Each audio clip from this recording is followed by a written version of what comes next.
Good morning. Welcome to the ninth meeting of the California Commission on the State of Hate. My name is Russell Roybal. I'm chair of the commission, and I want to welcome you to my fair city of San Diego. So excited that we are here not only for our commission meeting, but for our community forum a little later this afternoon. So welcome to America's finest city. I'm sure my colleagues, Commissioner Damsky, also a resident of this beautiful area, and we welcome also Commissioner Levin, who is also spends a lot of time here. So, if you have questions while you're here in our beautiful city, please let us know.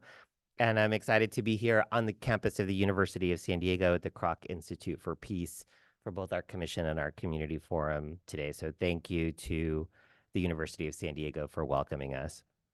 I also want to note, the meeting is called to order at 10:03 a.m.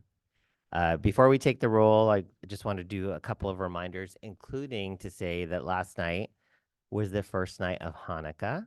So happy Hanukkah to those who celebrate this joyous holiday. And also to remember, I think, one of the lessons of Hanukkah, which is that in times of great darkness, let there be miracles and light for all.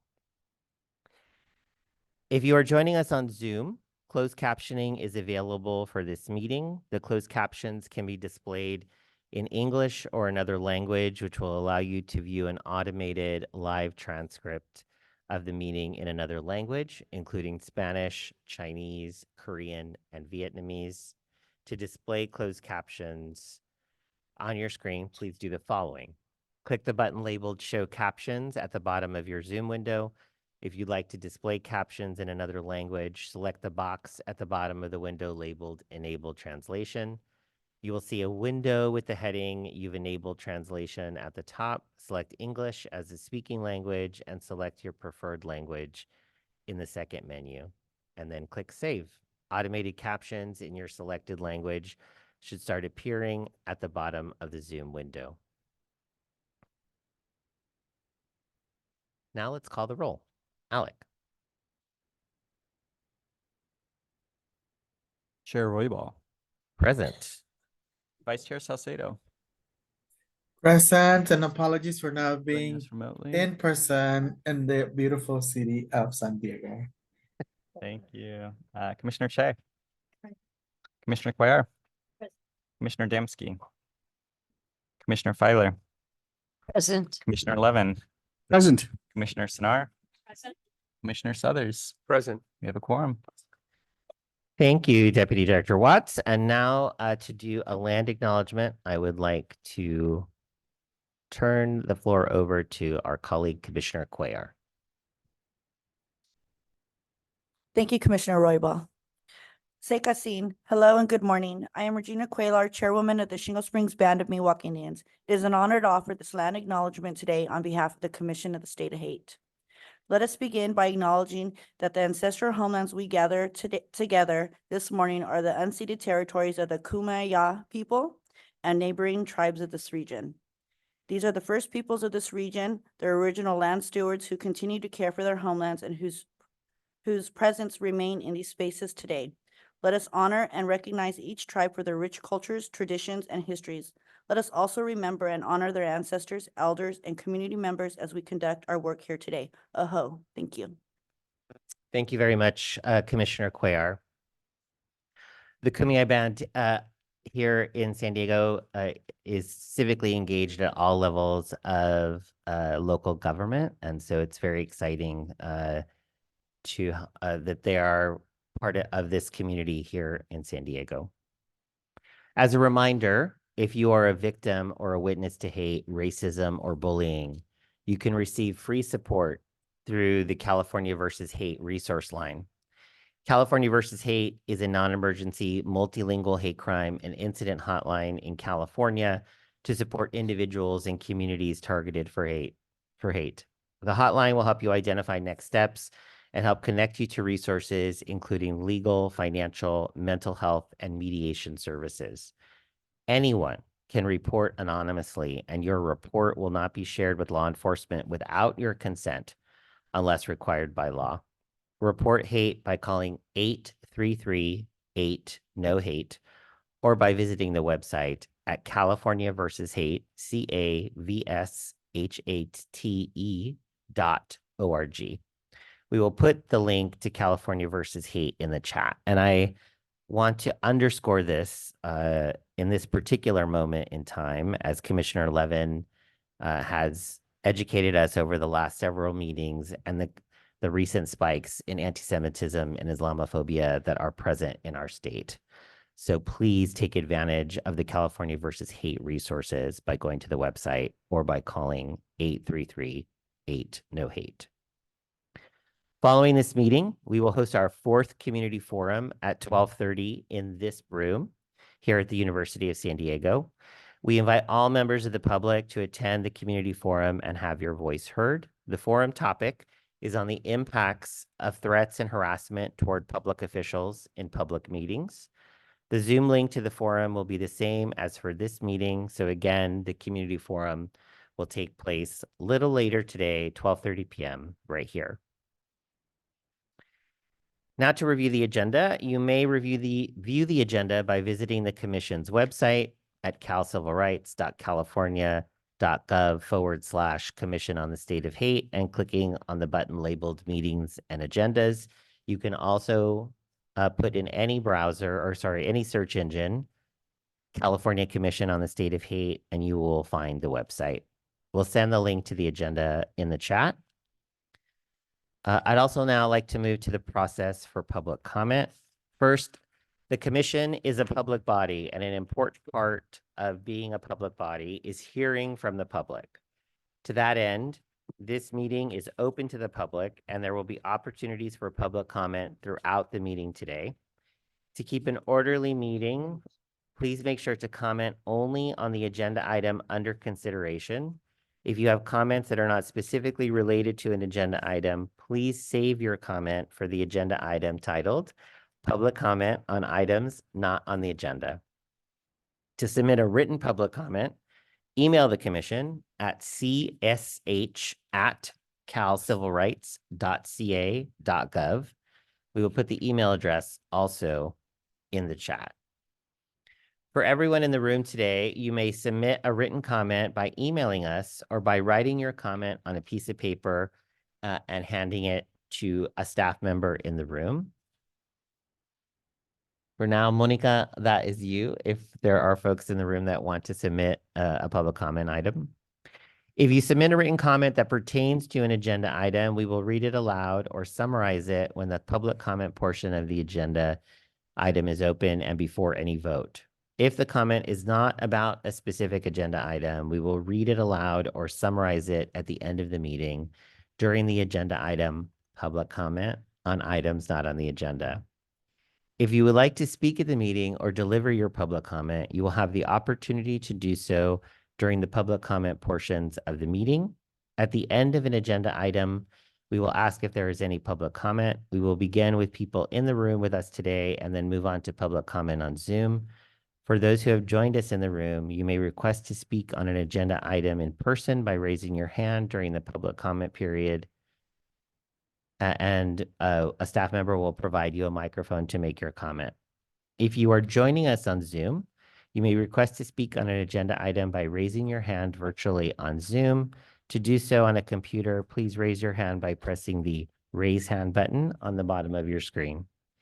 If you are on the phone, you can raise your hand by pressing *9. In the interest of time, we will limit verbal public comment to 3 minutes per person. Any discussion on any of that item? Am I doing public comment? Is there any public comment on the public comment process?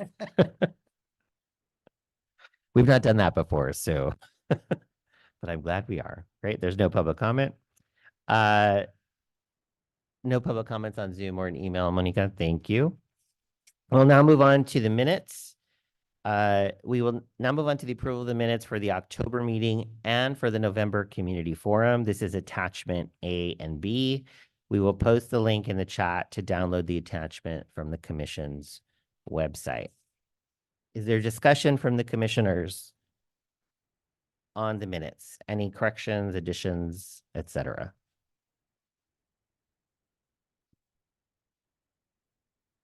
Seeing none? Or Bambi, I can't see you, but I'm assuming because you have not spoken up, or Commissioner Salcedo, because I can't see you, I'm assuming you don't have any comments on the minutes. No, I don't have any comments. Thank you so much for the acknowledgement. Thank you, Commissioner Salcedo. Is there any public comment on the minutes? No public comment. No public comment.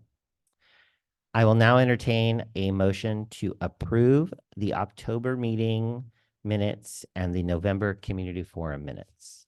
So move.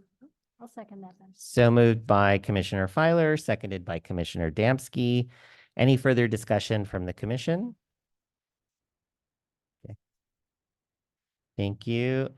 All those in favor, please. We're going to do a roll call vote. All those in favor, Alec will take the roll. Chair Roybal, Aye. Vice Chair Salcedo, Aye. Commissioner Che, We'll have to abstain. if I Commissioner wasn't present. yeah, no worries. Commissioner Cuellar, Commissioner Damsky, Aye. Commissioner Feiler, Aye. Commissioner Levin, Aye. Commissioner Sinar, Aye. Commissioner Suthers. I also have to abstain because I wasn't present. Okay, so you have 2 abstentions. The minutes are approved. Great. Thank you. The minutes are approved, noting the abstentions.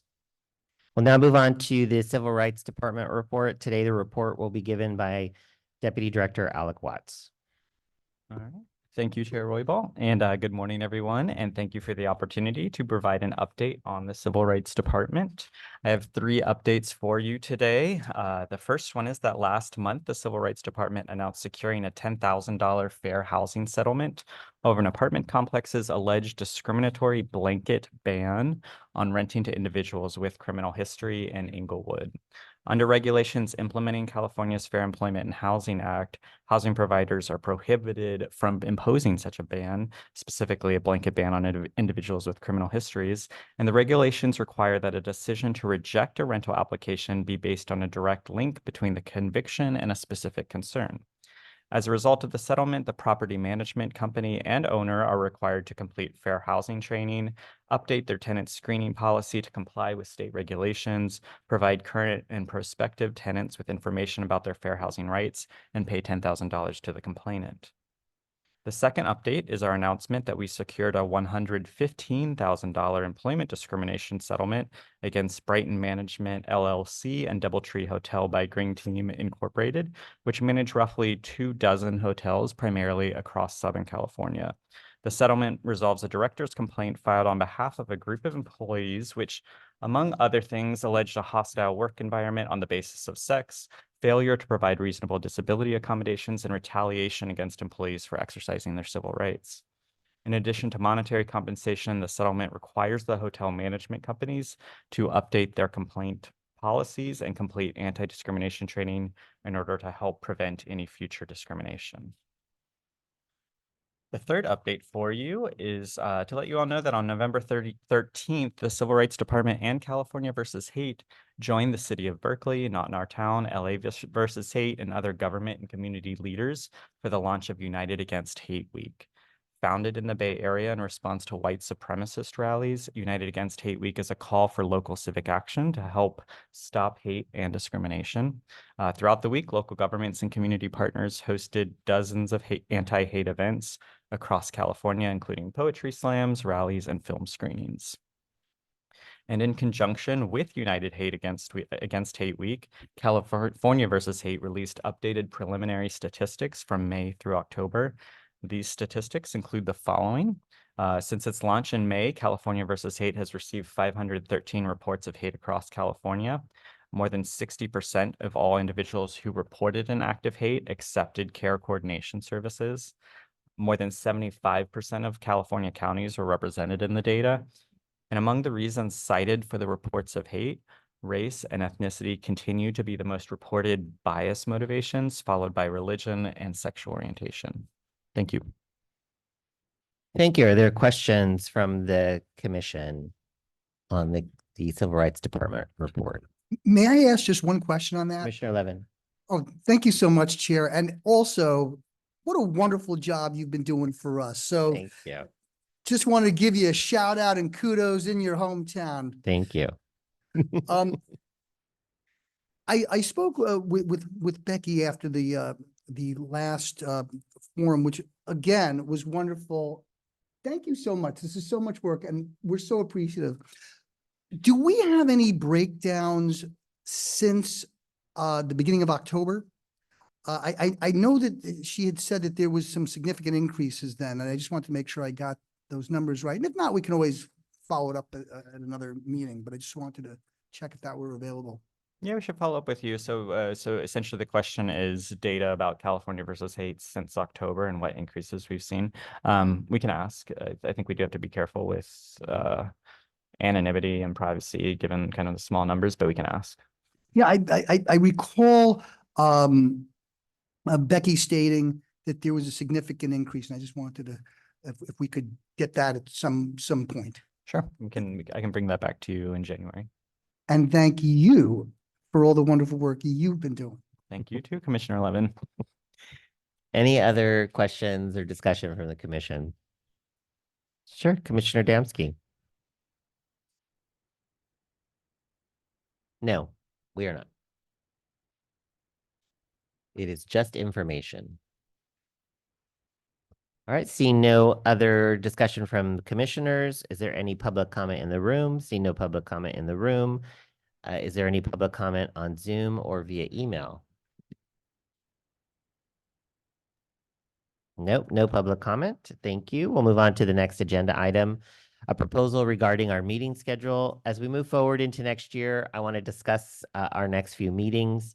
The Bagley-Keene Act permits us to continue to meet via teleconference, which we have done for the majority of times the commission has been in existence. However, for each meeting, we are required now to designate a primary physical location accessible to the public. At least one staff member must be at that location. We'll work with Civil Rights Department staff, of course, to ensure we meet those requirements. Regarding the meeting schedule, we reserved 9 a.m. on the fourth Wednesday of every month for commission meetings. The next meeting will be remote and is scheduled for Wednesday, January 24th at 9 a.m. However, there are some conflicts in February and March, so I would like to propose moving the February and March meetings to 1 week earlier, from February 28th to February 21st, and from March 27th to March 20th. Are there any objections to those dates? We'll give you a few minutes to look at your calendars, of course.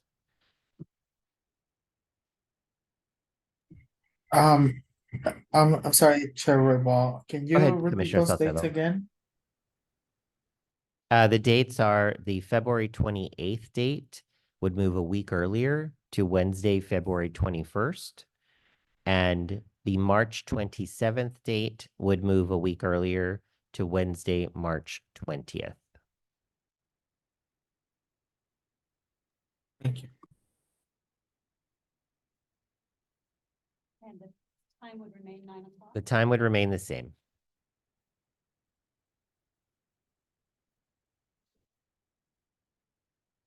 Commissioner Damsky has a conflict on both of those days. Anyone else? Commissioner Cuellar? No, I'm available on both those Okay. days. So we have one conflict. Deputy Director Watts, we were moving one of those dates because there is as I understand, there's the subcommittee on law enforcement is having a training, right, on the one of those dates. So in February. You have Commissioner Che has a conflict on the March date. What should we do? We can follow up through email, I think. We Okay. can try to find if there's another date that works, but it sounds so far that maybe there's just one commissioner. who's There's gonna one be able to- commissioner in each instance Yeah, that is which- not available those days. So, Commissioner Damsky, you said you're not available on both of the dates. Is that correct? Oh, Okay. So we will look into this further. We won't take any action on the meeting schedule at the moment, but we will be in touch via email to see if we can find a better date. Does that satisfactory to commissioners? Great. Thank you. Thank you. Yes, thank you. Thank you. And we will do that as soon as possible because I know that your calendars all fill up very quickly. Okay, if you do have those dates available, if you could put a temporary hold while we work out, that would be great. Thank you so much. I see no public comment in the room on this topic. Is there any public comment on Zoom or via email? No public comment. Great, thank you so much. Let's now move on to chair and subcommittee updates and discussion. We'll start with my report as chair. I do want to share some good news with you all, which is the edits from the governor's office have been returned to the staff of the Civil Rights Department for our annual report. The edits are mostly technical. The staff right now is working through that. So we hope to publish that report in the very near future, which I know I can speak for all of you when I say how excited we are that that is the case. And so stay tuned on that, but we are thankful to have those back so that we can turn that around as quickly as possible. And I know staff are working hard on that right now. I'd also like to take a moment to reflect on some important moments since our last meeting. Last month, we recognized Sikh Awareness and Appreciation Month, Native American Heritage Month, and the Transgender Day of Remembrance. The Commission in California versus Hate also took part in United Against Hate Week, as Deputy Director Watts talked about in the Civil Rights Department report. I'd also like to honor the contributions of the commissioners as well. So please join me in extending congratulations to Commissioner Cuellar, who was interviewed by California versus Hate for her leadership combating hate and advocating for the rights of Native Americans. Felicidades, congratulations, Commissioner Cuellar. Thank you so much. And in our January, just to that note, and then I also want to say in our January meeting, per our rules, we will be holding elections for the chair and vice chair roles on the commission, as per our policy manual. So that will be on the agenda for the January meeting. That is all I have as the chair, except to say again, welcome to San Diego, and I'm very glad to be able to see many of you in person. Commissioner Salcedo, we are missing you here with us, but we've only been able to have 2 in-person meetings of the commission. So getting to be able to spend time with you as always, both last time and this time, is a treat, and I hope we will get to do more of that in 2024. Let's move on to the subcommittee on data and research. Commissioner Sinar. Thank you very much. So just to give a brief update on some of the research projects that we have funded and are continuing to work on. So we have continued to spend time along with the. Sorry, I'm having trouble hearing. I apologize. Thank you. All right, I'll just start again. Would that make sense? Commissioner Salcedo, can you hear Commissioner? Yes, thank you. Yes, thank you so much. All right, excellent. I think I just needed to turn on my mic. So we've spent some time in the research subcommittee continuing to work on some existing research projects and to develop some new ones. So much of the time has been spent on finalizing some remaining components of our work with the California Health Interview Survey, which as we've discussed in prior updates, is a really important survey on health, on hate incidents administered to thousands of Californians. There will also be a set of in-depth interviews conducted as part of that project. And the idea here is to get a very detailed accounting of the prevalence and impact of hate in California, as well as on the unmet needs of people experiencing hate and also witnessing hate incidents to inform our policy recommendations going forward. In addition to that, there's several other projects underway, some of them in partnership with the UCLA Institute for the Study of Hate including one on educational interventions to prevent and reduce prejudice and hate. We are also in the beginning stages of planning a research convening with UCLA scholars through the Institute for Hate as a way of connecting some of the cutting edge research in this area with policymakers in order to kind of bring the expertise of people working in this area into communication with folks who are designing policy recommendations, including on our own commission. We are also in the process of reviewing another literature review on public messaging and public messaging interventions related to hate, looking at effective ways that government, including our commission and the state, as well as nonprofits, can communicate values and norms in a way that can potentially reduce or respond to hate incidents. And we've got a number of other research contracts either in the works or more in the exploratory stage related to issues including online hate and extremism, potentially restorative justice, impact of various sentencing policies on hate crimes, and other topics which we're continuing to explore. And so I'll just end by expressing gratitude for the work of the researchers within the Civil Rights Department and the Commission, Rebecca Goodsell, and of course, Deputy Director Watts. And also to my fellow commissioner on the committee, Commissioner Levin. Thank you.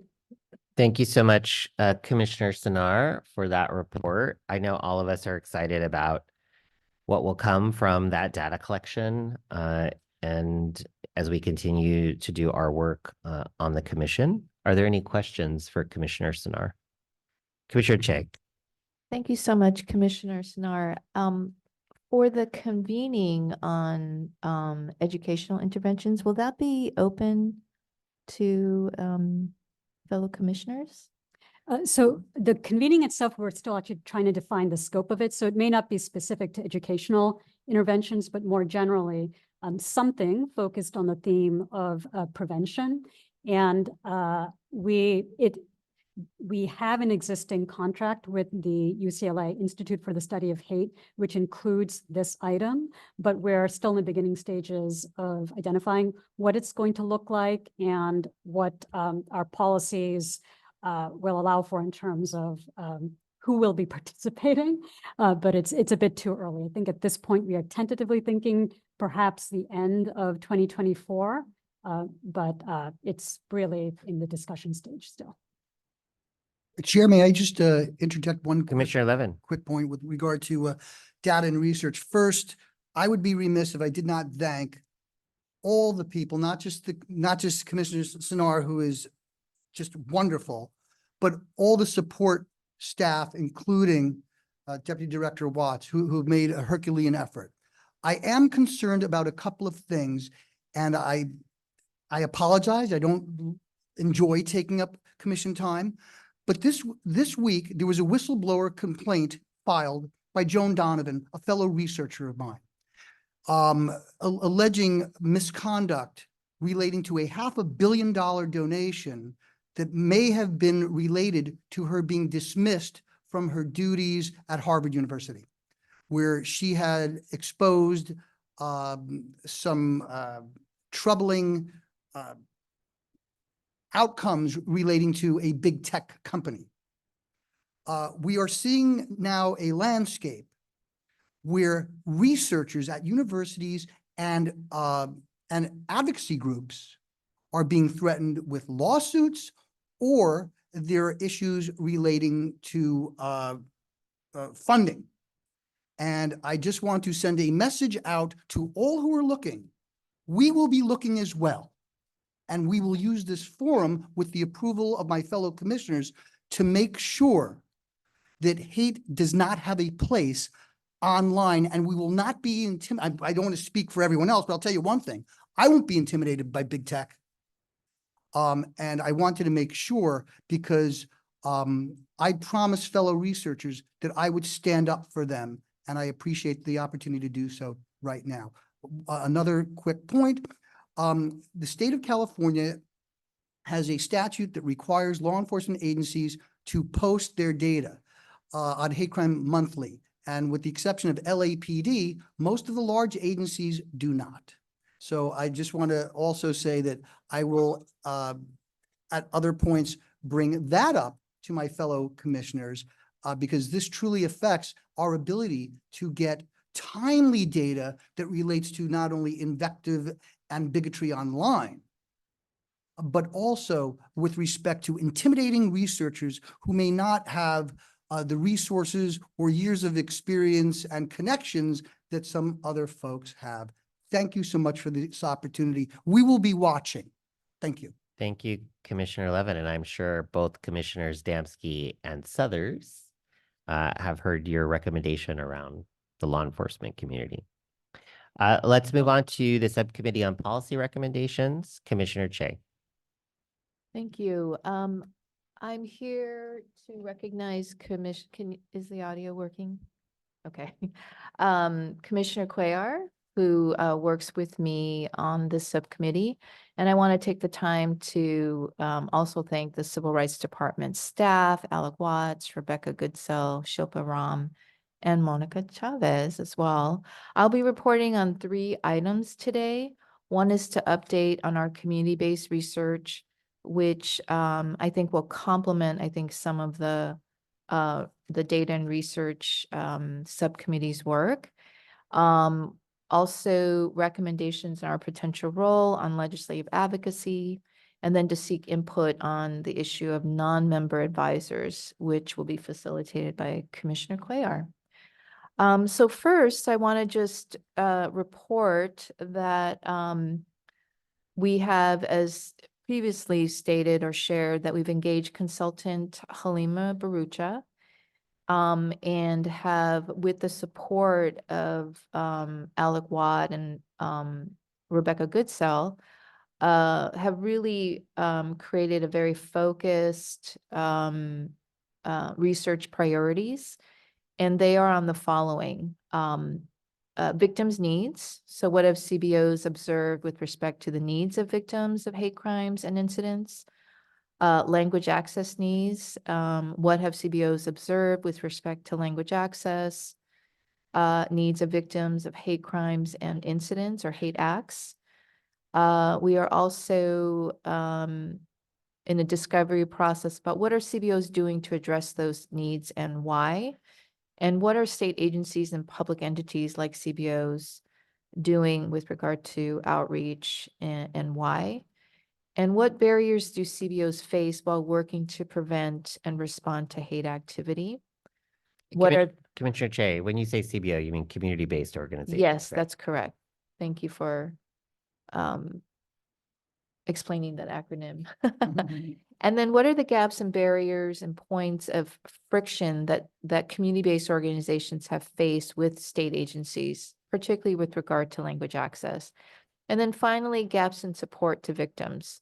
What have CBOs observed with respect to the gaps in providing help and support in the aftermath of an incident?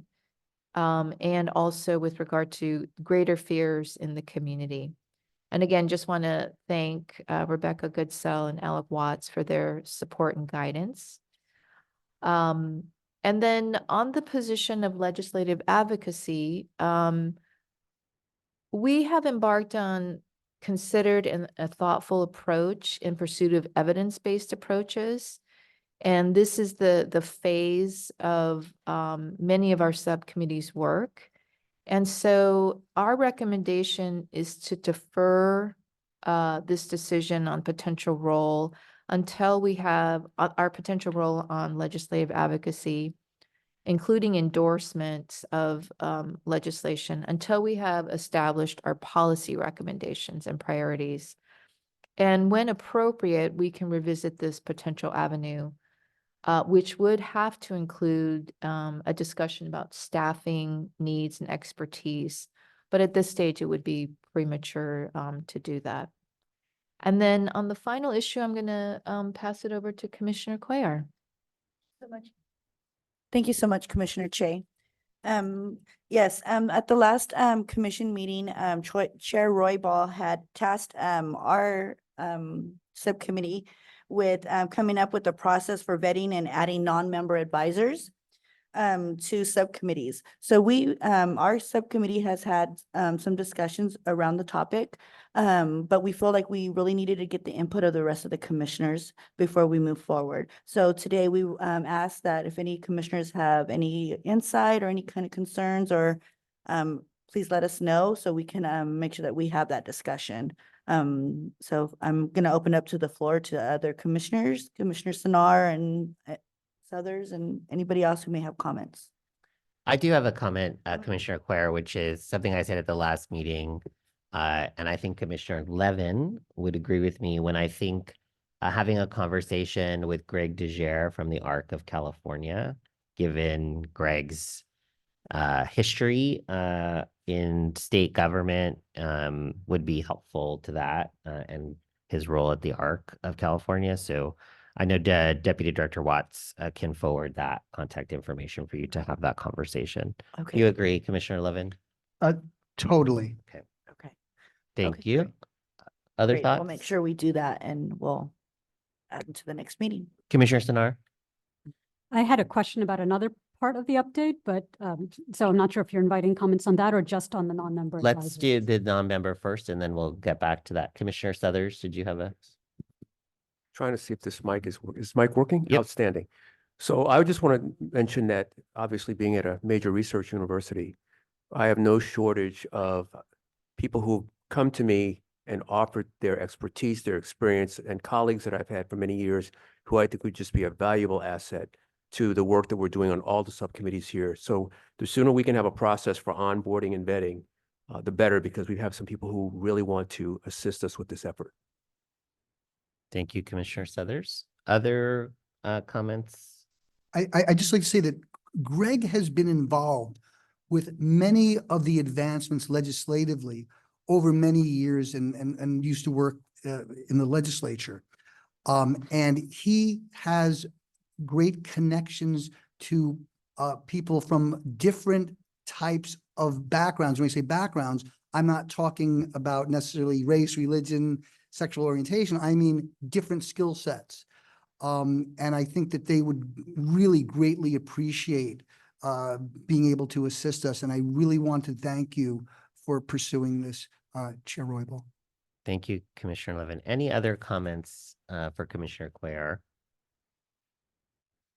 All right, thank you, Commissioner Quare. Anything else from you before I open it up to general questions about your subcommittee report? No, we just really wanted to gather any kind of comments or anything that the commissioners may feel that we might have to put in on any of our processes. But we are, me and Commissioner Che and some of the staff at CRD will definitely be having conversations about this. And if anybody else has any kind of comments, please let us know. Thank you, Commissioner Quare. Now back to Commissioner Sinar for other questions about the subcommittee's report.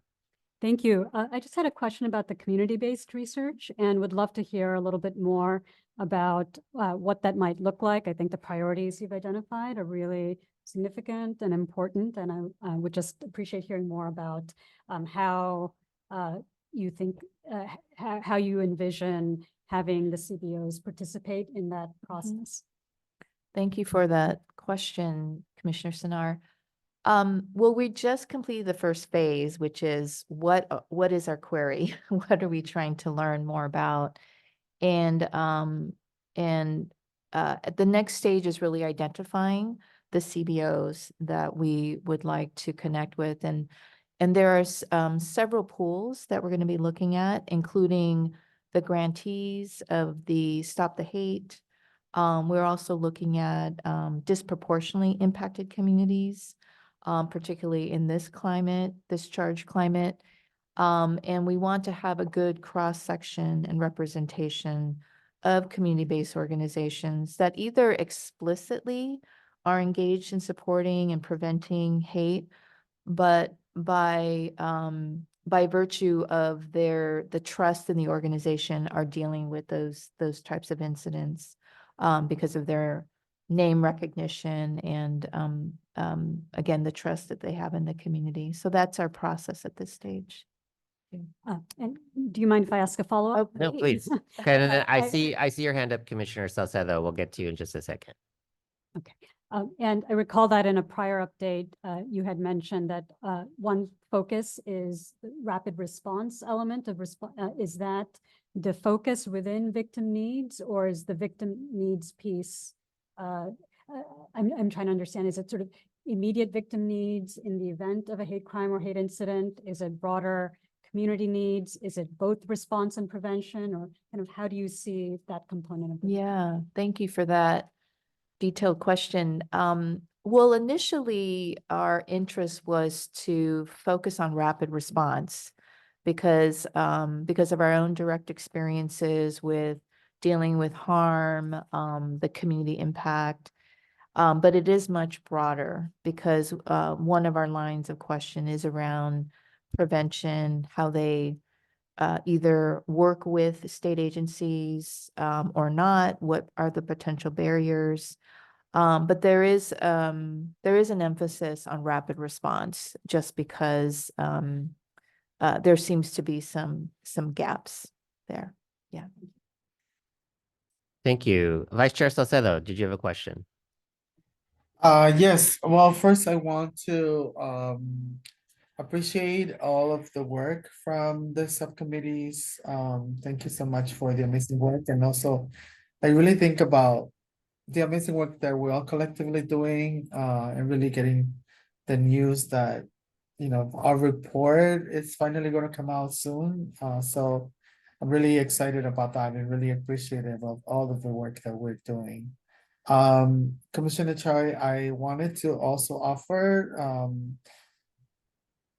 you know, we also as an organization are funded to do some of this work, and we are a CBO, and so we're happy to share how we're working, you know, because as you said, right, like there are challenges, but how, you know, we're also trying to be proactive and address some of those challenges. And so let us know how we can support some of the work that you're doing, and we're happy to support whatever way we can.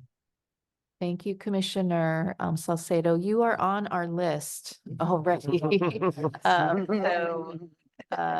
Thank you for affirming that we can reach out to you. Of course. Well, you know, they say great minds think alike. So Thank you, Vice Chair Salcedo. Commissioner Che, anything else from your subcommittee?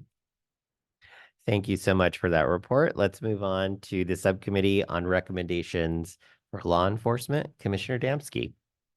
Thank you, Chair. Good morning, everyone. With the assistance of California Civil Rights Department staff, the Committee on Recommendations to Law Enforcement has been tracking Assembly Bill 449, which Governor Newsom signed into law October 8th of this year. I spoke a little bit about this at our last forum meeting, and this is an update.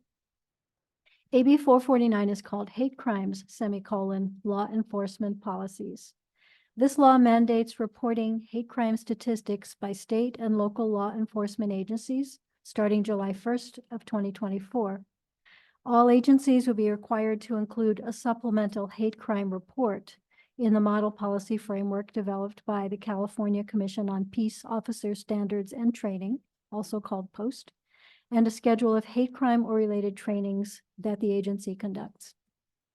AB 449 requires law enforcement agencies to adopt a broad hate crimes policy. These are a few examples of items that shall be included.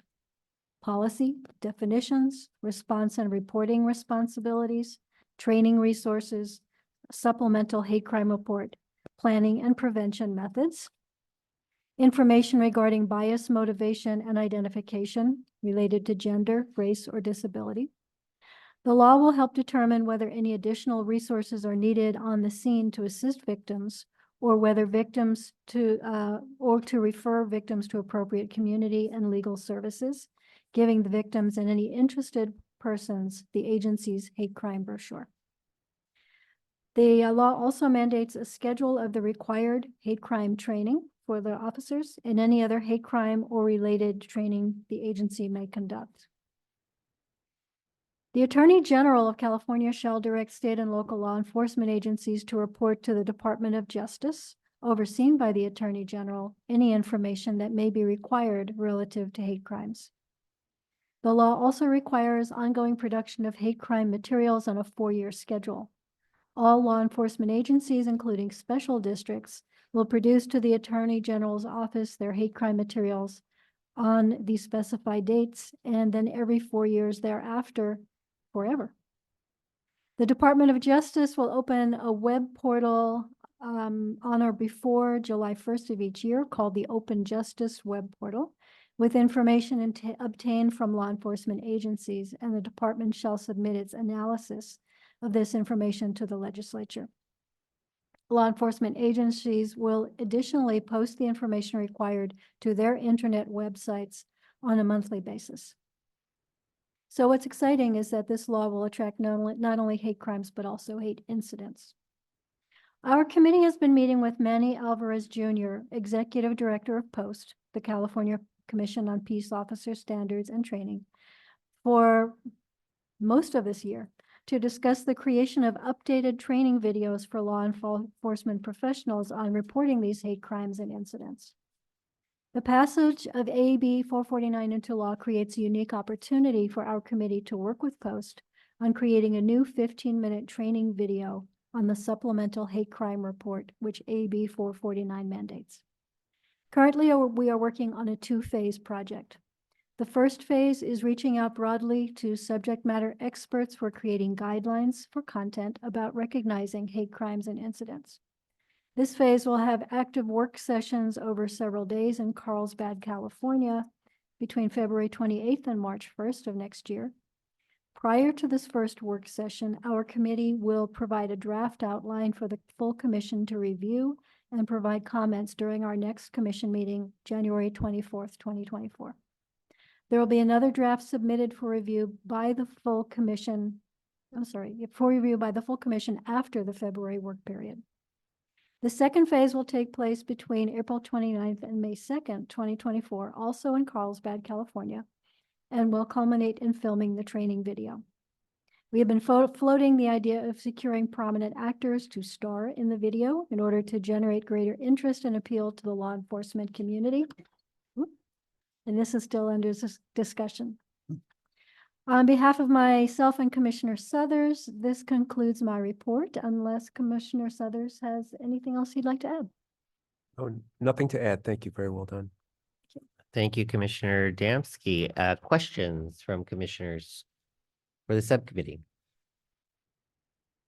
Seeing no questions, thank you. I look forward to our next meeting to provide some input and to review that. And I'm excited about the training coming up. Very exciting. Thank you for running with AB or the Bill 449 or 449, right? Is that the number? Okay.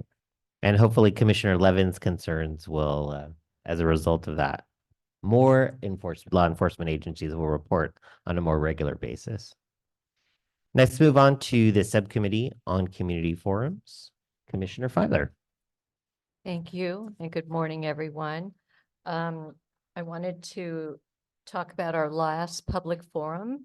And I wanted to thank Alec Watts and Monica Chavez and Gregory Mann, who is not here, for really shaping and making our forum a success. I think some of you were able to listen in on it. We had a forum on teens and the hate that they're experiencing. We had 70 people in person attending with 116 remote attendees. We had student panel from various student organizations, from the Islamic Network Group, from the Black Youth Leadership Project, La Puente High School Dream Resource Center, Israeli American Civic Action Network, AAPI Youth Rising, and the Los Angeles LGBT Center. And I have to say, all of the presenters who were teens were outstanding, really impressive. And then I don't know if you want to add anything about that.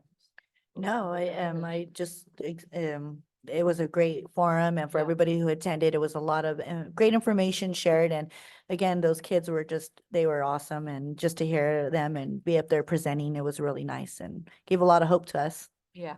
But in moving forward, I would love to, from any of the commissioners, hear if there's topics that we should be looking at for next year for our public forums. Also, the format. I know that we have done it where we've had the forums following our meetings. The last one was in the evening. Any feedback that we could get from you in the timing and the way we do it would be appreciated.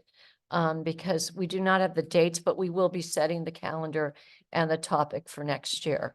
So nothing you have to tell me today, but any thoughts you have would be terrific. Anything else you want to add to that? No, Okay. And I have ju- something before you move on Yes. to the, Yes. I was not able to attend the last forum in person, but I did watch the recording and it was awesome.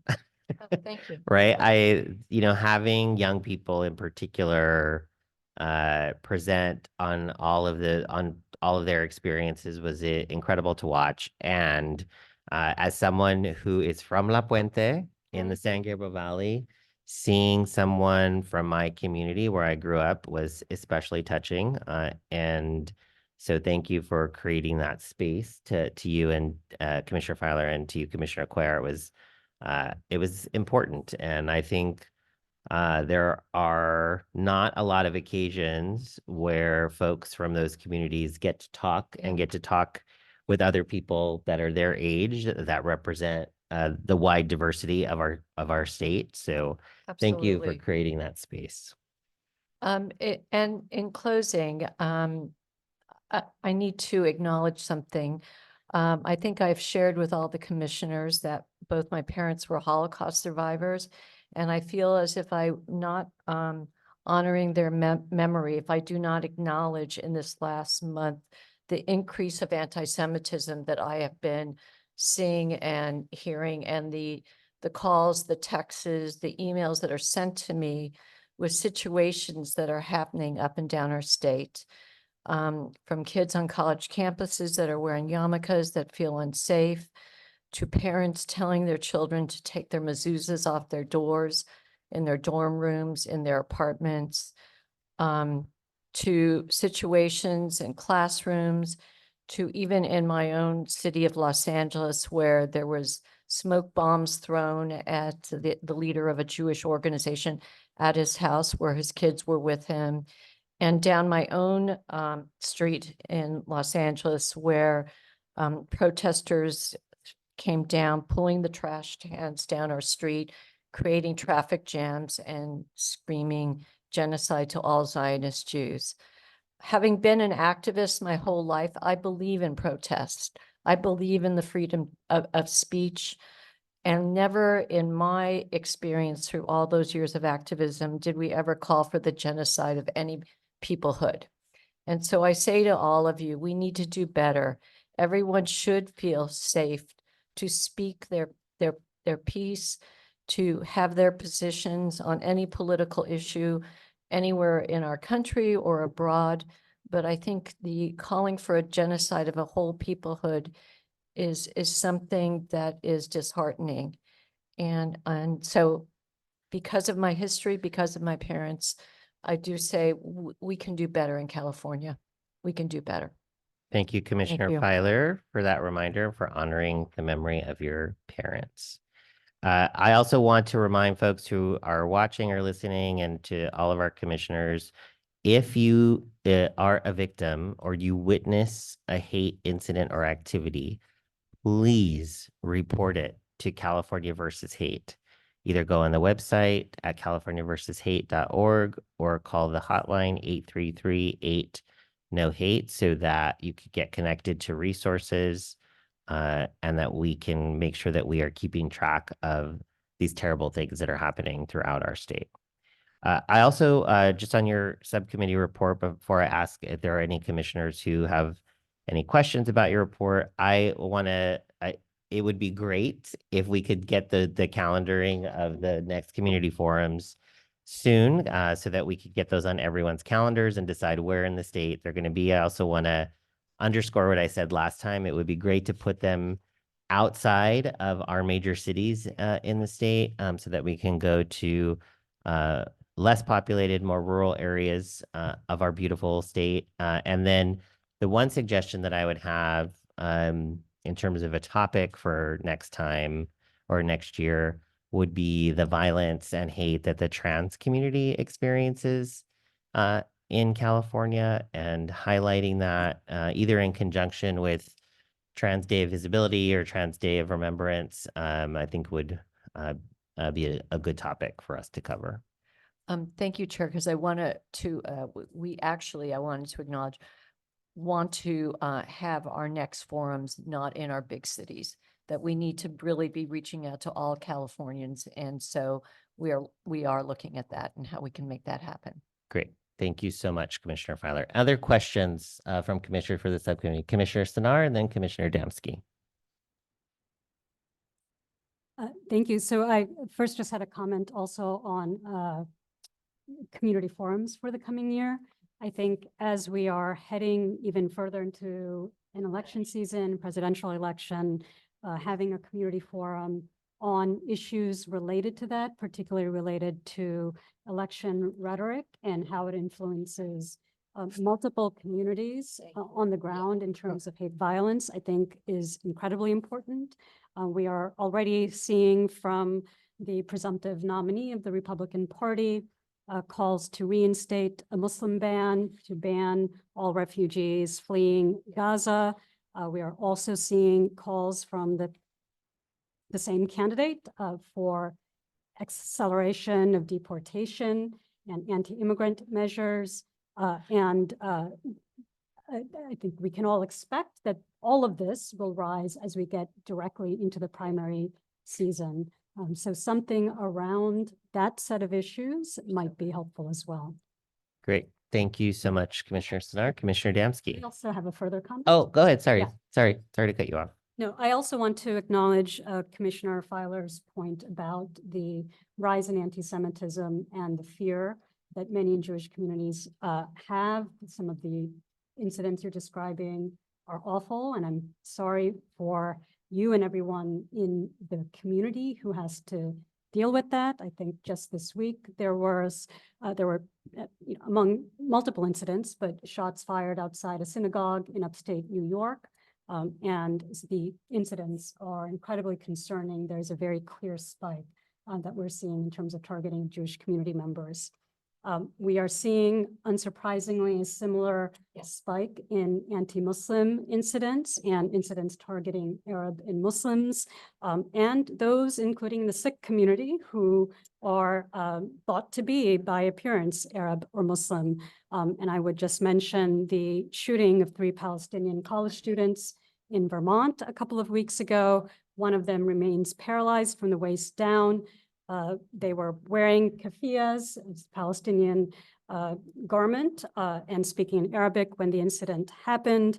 And the Council on American Islamic Relations just reported yesterday that they are seeing a 170% spike in hate crimes compared to a similar period last year, with some 2,000 reports in the last 2 months.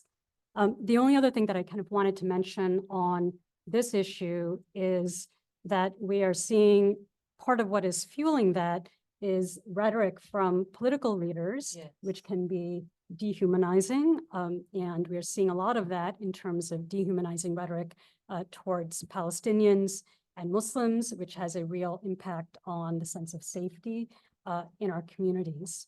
And I think the final point that I would make is that while the effects on communities, the hate speech, all of that is incredibly severe, as we have conversations about this question, it is also important to make sure that we protect the rights of people to speak about human rights and human rights violations. And unfortunately, we are also at a time when expressions of support for Palestinian human rights, given the humanitarian catastrophe in Gaza, are being chilled as themselves inappropriate.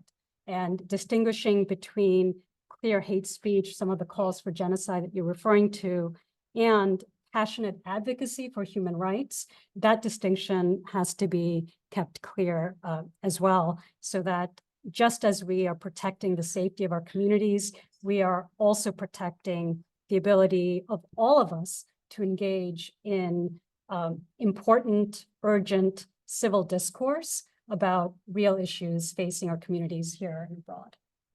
Thank you so much for that, Can I- Commissioner Sinar. So if I Sure, Commissioner Feiler, then we'll get to Commissioner Yeah, I just Dansky. want to say, I so agree with everything you just said. I think it's, in general, this, any religious group that is wearing any kind of significant identification of their religion, I'm going to say other religion than the mainstream religion, is feeling a lot of persecution. And I stand with you on that. And that we have to be very careful that we do not shut down the right to speak out on some of the inhumane things that are happening, and be careful not to globalize it to all peoplehood of any people. So thank you. Thank you, Commissioner Dansky. Thank you, Chair. And thank you, Commissioner Fowler, for your report and your comments. Much of what Commissioner Sinar just spoke about are similar to some of the things I want to mention also. It may be useful for our commission to have a forum where we explore the boundaries between First Amendment rights of free speech and protest. More of an informational kind of presentation. And I know our commissioners forum last time where we had teens speak representing several religious communities. It might be useful to have a forum that speaks about hate directed at religious communities in general, make that more specific. Those are my comments. Thank you. Thank you, Commissioner Dansky. Vice Chair Salcedo. Yes, thank you so much. I wanted to say something related to this. I also want to affirm everything that has been said by my fellow commissioners. But I also want to uplift the fact that this year alone, there has been at least 33 murders in trans communities across the country. And so I think it's important for us to really comprehend and understand the urgency of the issues that our communities are experiencing all around, right? And how this is fuel in our task to continue to do our work, and really asking our lawmakers and everybody else who can really create the changes that need to happen, and to really think of the investment that needs to happen to really eliminate this. And so I just wanted to highlight, that this is impacting all of us. And I think it's important that we continue to be advocating really for what needs to happen in order for us to eliminate the hate that we all experience. Thank you, Vice Chair Salcedo. And thank you again for everyone's comments. Oh, Commissioner Suthers. Sorry, I didn't see your hand. That's good. Thank you. Again, I'd like to do the same and affirm all of the comments made by the previous commissioners. And more importantly, just since we do have a public meeting and making the public aware of what's happening, we've seen an increase, obviously, in a number of things that have happened since October 7th. But over the last 3 to 4 years, houses of worship have been the target of attacks quite frequently.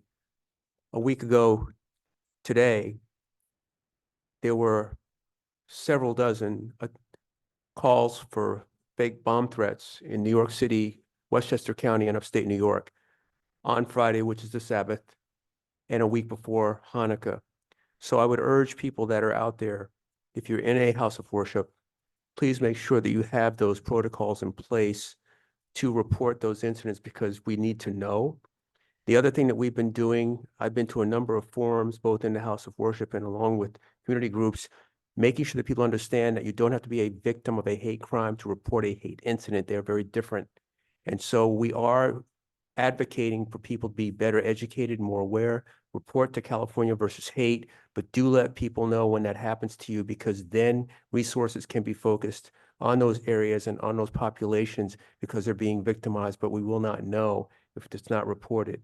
The two are very different, and a lot of people feel that if they report a hate incident, it doesn't mean anything. Well, yes, it does, because we need that data. So thank you. Thank you for that reminder, Commissioner Suthers.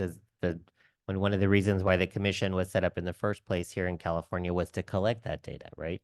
And to be able to interpret the data that's being collected by other agencies. So thank you very much for that reminder. Thank you, Commissioners Filer and Commissioner Quer, for your subcommittee report.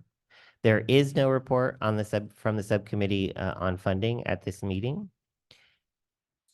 I just want to ask a community Oh. forum question. Can I say something else? Hold on a second. Wait, Sorry, I just had a comment about community Oh, forum. go ahead. I think Go ahead, one Jared. thing that Commissioner one second, Filer- Commissioner Salcedo. Commissioner Filer raised is a sort of operational question of the time of day, days of the week that work for you all. So far, we've been kind of experimenting with different ways of doing this. We've done these online. We've done these at 12:30 on Fridays. We've done this in the evening. Does anybody have any preferences or thoughts on what works best for them or what might work best for members of the public? I have a question, which is, it sounds like the last forum was the most well-attended, Yes. and it was in the evening. Well, I think some of that was that all of the communities brought people Okay. with them. I think that forum in particular was very robust as a result of that. I don't know if it was because it was an evening. Go ahead, Commissioner Che. Yeah, I'd like to comment on that. I do feel as though access is a really important issue to address. So for example, with young people, we'd have to do any kind of community forum like after school hours. And so I think those are things should be under consideration, and maybe we should just continue to experiment and accommodate accordingly. Okay. If we are looking, for example, to get more input from impacted community members who have day jobs, we may choose to do things after hours or work days. Whereas community-based staff may actually prefer to do during the Yeah, day, sure. as opposed to in the evenings or on the weekends. Thank Well, you. It seems like that could be, I'm sorry to interrupt again.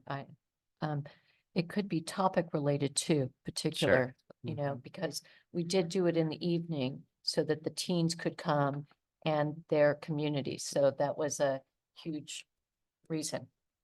Chair Salcedo. Yes, thank you. One of the things that I failed to mention in my previous comment was that it was mentioned to do community forums in other places. So I am happy to make a connection with someone in Fresno if that's something that the commission may want to consider. But yes, just let me know. and we Great. can- Thank you, Vice Chair Salcedo. Commissioner Damsky. Thank you, Chair. I know at one point we had also looked into doing some of our forums on weekends, and my recommendation, if we're going to do that, is to alternate Saturdays and Sundays. Sure. So that we're not impacting the same religious communities all the time. Thank you for that note. Chair, Yes, Commissioner Levin. one of the things that I thought would be useful is perhaps we could make greater efforts with the local media to publicize these forums before they're held. I do know that there is some of that happening, that the staff of the Civil Rights Department is trying to assist with that, but that is noted, and we'll make sure that the media operation at the Civil Rights Department gets that feedback. And fellow commissioners as Sure. well. I'm always promoting it, and I would like to see folks show up and to promote this stuff on their social media platforms, because especially that last one, I don't want to, what a tremendous effort. I think, by the way, chair, you might be seeing another chair coming from La Puente in the not too distant future. They were so marvelous. And I think we all can, I know it's tough for us to coordinate because of the various rules about us being able to communicate. But to the extent that we may have connections to people who can publicize this and use our own social media as well, I think that would be helpful, because the amount of effort that is put in by this committee and Civil Rights Department is quite significant. And I'd like to actually have folks come in, because there's something different when you see these young people. What an amazing job. So we'll redouble our efforts in that regard. I Yeah. hope. One of the things that I will do, and I'll work with the staff, is to try to develop, when we do put together the information for the forums, is to distribute things in bite sizes for social media, so that they're easily repostable for folks, that the staff can send out to the commission. Because right now we have if there's a flyer created or there's a press release, but those are sometimes hard to post in the confines of social media platforms. So I'll work with the staff to see if we can develop some things that can just be copied and pasted into your social media platforms. Is there any public comment in the room for any of the subcommittee reports? Seeing none, is there any on Zoom or via email? We have one comment from Greg DeGier. Great. Greg, you can come off mute. Yeah. Hi, Can you- Greg. Welcome. You have 3 minutes. Great. Thank Good, you. good to hear your voice. Good to talk to you, and thank you so much, and thank you, Commissioner Levin, for the kind comments about me earlier. That caught me quite off guard. Commissioner Dansky, you mentioned the conversations you're having with Post about some things. There's a network of 14 statewide civil rights and community organizations that are discussing very similar recommendations to Post. Could you call me so we can coordinate and see where we're overlapping and if we can cooperate there? Does our staff have your contact information? Yes. Yes, let's do that. Thanks. Thank We'll you. connect with you after the meeting. Thank you, Greg. Thank you. Thank you for that public comment, Greg. Are there any other public comments? No other public comment. And see no other public comment, we'll move on to commissioner member announcements. We won't go around the table, but if you do have an announcement, please raise your hand. I'll recognize you, Commissioner Che. Yes, thank you, Commissioner Roybal. Since we are here in San Diego, I did want to make an announcement and really to uplift my colleagues who are actually here on a fact-finding mission because of reports that we have a high number of Chinese immigrants crossing the border. I think many of you have been hearing that the numbers are up of migrants coming from South America and Africa. But this has been an unusual period for Chinese migration. There have been reported like 24,000 who have been apprehended. This is more than any reported in the last 10 years. And so we've had requests for support from Chinese for Affirmative Action, the organization that I co-lead.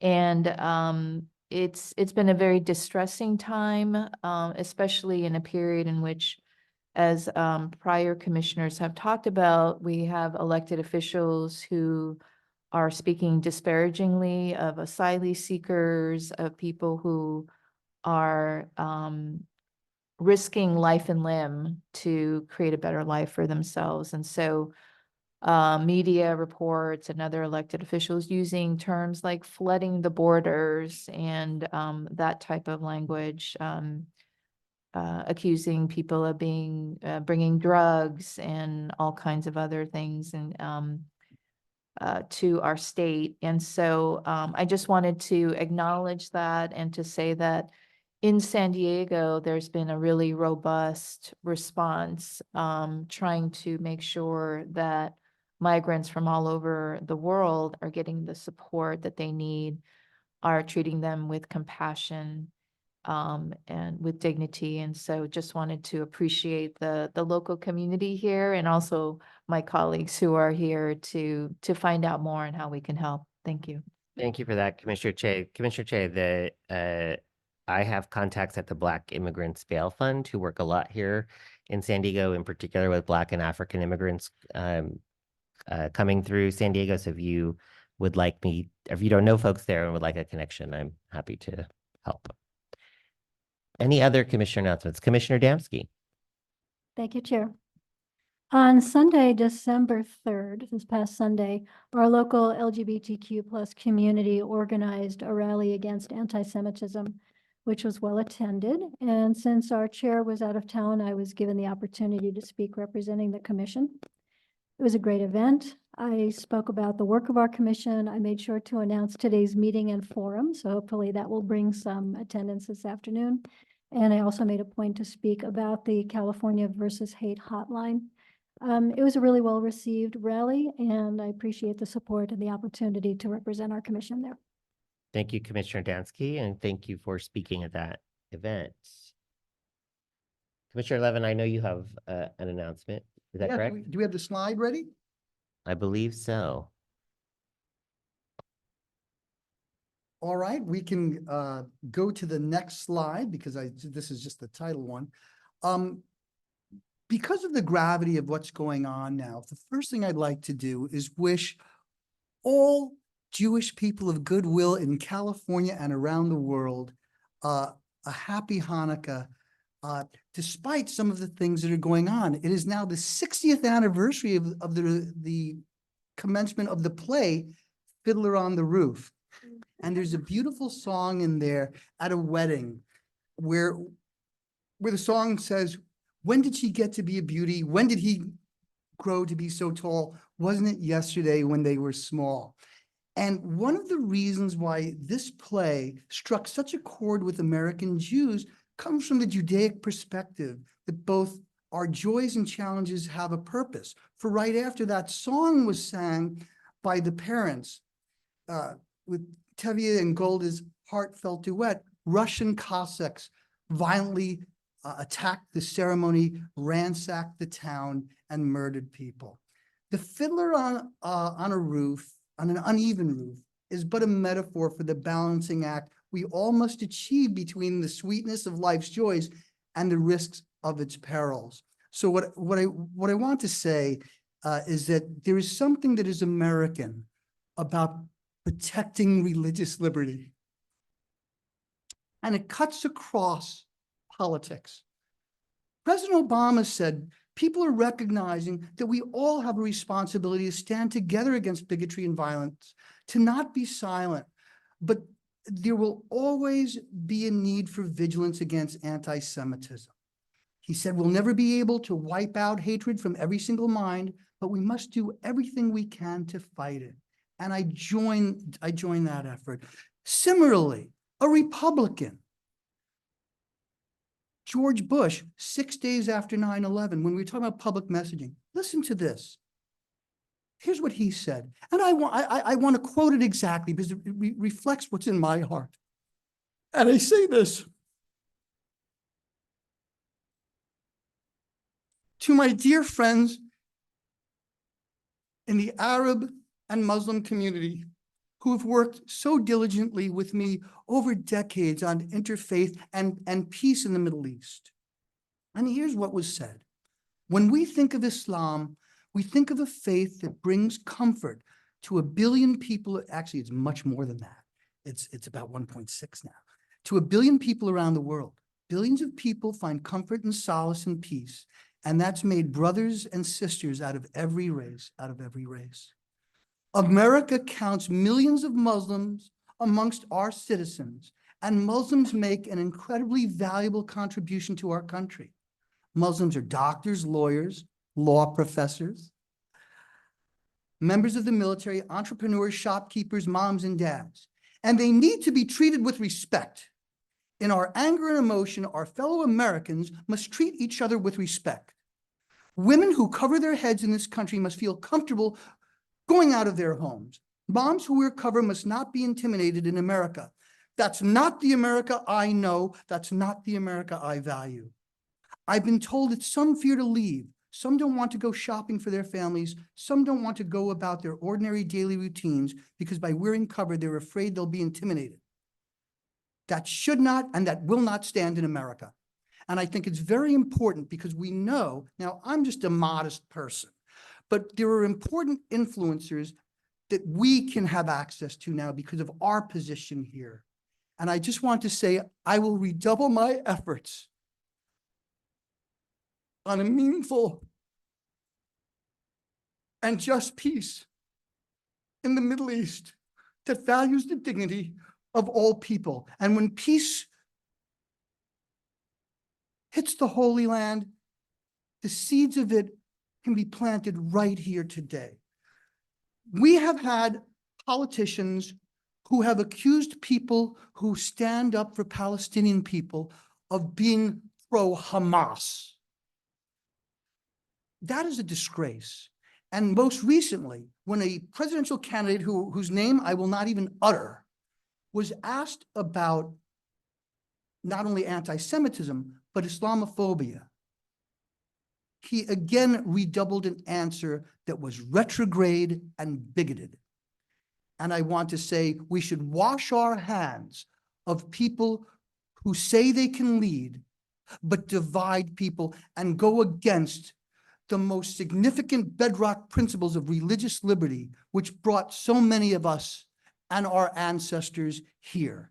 So if I can just go into that data, this is terrible, terrible information. You can see more about this in the Wall Street Journal tomorrow. But in our preliminary data looking across the country, here's what we've seen. For anti-Jewish, October was a probable record month going back to when Modern Records started in 91. And we are probably going to hit a record year. New York City is already at a record. In November, anti-Jewish hate crime in New York City was higher than every other type combined. We are also seeing, for instance, anti-Muslim hate crime as much in October or shortly thereafter than in the whole rest of the year. So for anti-Muslim hate crime, which has no place in a civilized society, and it's important that someone with a Jewish surname get up in an official capacity and say, this is unacceptable. We are looking at probable decade highs. And we are seeing these kinds of things, not just here in California and the United States, but around the world. Los Angeles, overall now, right now, before the end of the year, has hit a record for hate crime since data collection began. New York, not quite at a record yet, but anti-Semitic hate crimes there are at a record even with partial year. As Commissioner Suthers pointed out, 15 bomb threats alone in Metro New York last Friday. We just had an arson in New York of a restaurant overnight.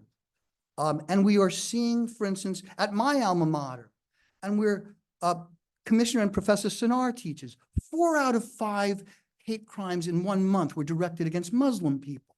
So when people say that they're standing up against anti-Semitism by denying the grief that is going on with other people, particularly a governor of a state that has the worst record of reporting hate crimes per capita in the United States, Florida reported as many hate crimes as the city of Boston. So I would prefer that that governor go back to his state and say, hey, how come 8 of the last 10 years, Miami reported 0, before he pontificates by calling a journalist who asks a question a Hamas supporter, or his press secretary says that.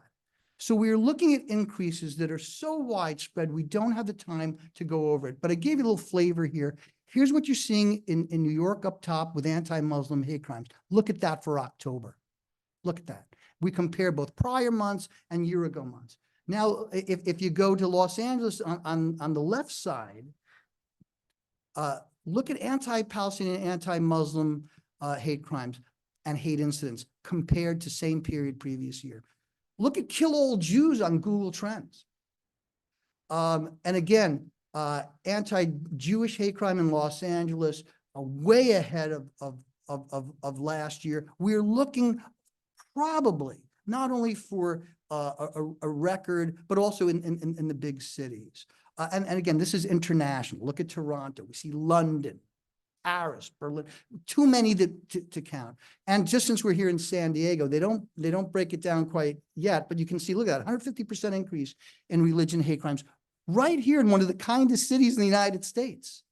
So we're going to redouble our efforts. And I want to just thank the Jewish Federation. I want to thank the Muslim Public Affairs Council for allowing me to speak at their functions. And I will go anywhere in the state to speak towards any religious advocacy group or any house of worship. And I want to, I can't speak for the whole commission, but I think I'm reflecting the heart of this commission in that this is a place of caring, and especially at times when our Arab and Muslim neighbors, when our Jewish and Israeli American neighbors, when our Palestinian American neighbors are experiencing such grief. We don't, well, we're going to be doing research on public messaging. I can tell you, the day after President Bush made those statements that I just read, hate crimes dropped precipitously the very next day, never to go up higher in that period than before he spoke. So when we are choosing leaders in our society, I think a question should be, what will you do to protect all who reside in this land? And what will you do to promote interfaith civility? I want to thank this commission that represents that. And my heartfelt thanks to each and every one of you, led by our wonderful chair. Thank you, because when peace does reign the day, it will start with seeds that are planted at places like the University of San Diego, that has an institute that is devoted to peace. Thank you so much. Thank you, Commissioner Levin. Thank you for your passion and, of course, for the wealth of information that you consistently bring to us. Very much appreciated. See no other commission member announcements. We'll move on to the next section, which is public comment for items not on the agenda. If you have a public comment for something that was not covered on the agenda today, now is the time. I don't see any public comments in the room. Are there any public comments online or via email? No public comment. Seeing no public comment, we'll move on to our next item, which is future agenda items. As a reminder, commissioners may email me and Deputy Director Watts for suggestions to what for future calendar items around the agenda. So if you have ideas about future agenda items, please submit those via email to Deputy Director Watts and myself for consideration. Now is time for us to adjourn. So we come to the end of the business portion of our meeting before we begin the community forum at 12:30. Just as a reminder, we'll be using the same Zoom room for those who are online for the community forum, which will begin at 12:30 p.m. We will break until then and then reconvene. So I will entertain a motion to adjourn. But before I do, I just want to wish all of the commissioners, since we may not have time for this at the community forum, I want to wish all the commissioners a very joyous end of the year, a very happy holidays, all the holidays that are coming up. And of course, I wish for peace in the new year. And it has been a pleasure over the last year to convene with you regularly as we attempt to make California a place where everyone is welcome and feels safe. I appreciate all of the work that you have put into the commission since our founding, and I look forward to working with you in the new year. With that, I will entertain a motion to adjourn until the community forum. So moved, Chair. May a motion by Commissioner Damsky. Is there a second? Second by Commissioner Levin. All right, we are adjourned until 12:30 p.m.